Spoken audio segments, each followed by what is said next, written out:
ABD Kongresi'nde Çin'in Doğu Türkistan'daki Uygurlara karşı insan hakları ihlallerine dikkat çekmek ve bu konuda çıkacak yasaları desteklemek amacıyla bir Uygur grubu kuruldu. Konuyla ilgili açıklamayı New York eyaletinden Demokrat Kongre üyesi Tom Suozzi ve New Jersey eyaletinden Cumhuriyetçi Kongre üyesi Chris Smith yaptı.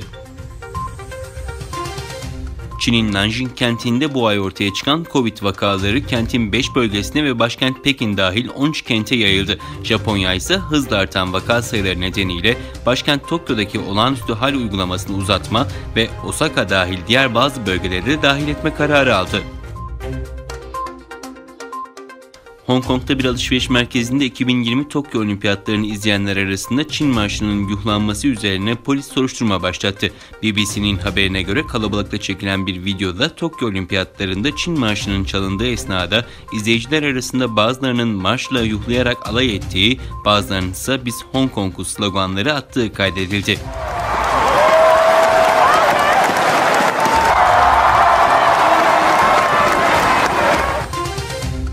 ABD'nin Afganistan işgali sırasında ABD ordusuna çeşitli şekillerde destek veren 200'den fazla kişiden oluşan ilk Afgan grubun aileleriyle birlikte ABD'ye ulaştığı belirtildi.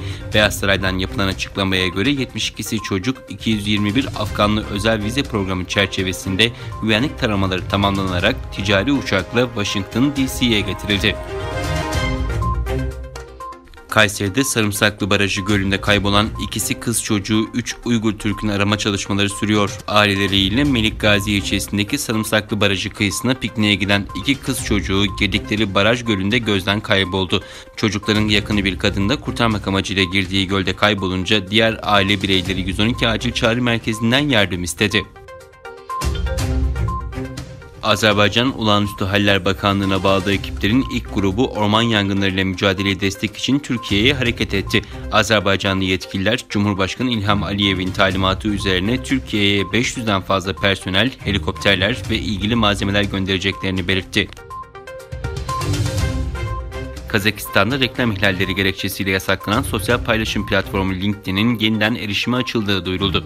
Kazakistan İnformasyon ve Toplumsal Kalkınma Bakanlığı'ndan yapılan açıklamada LinkedIn'in ülke sınırlarında yasaklanmasının ardından şirketin bölge temsilcileriyle görüşmeler gerçekleştirildiği kaydedildi.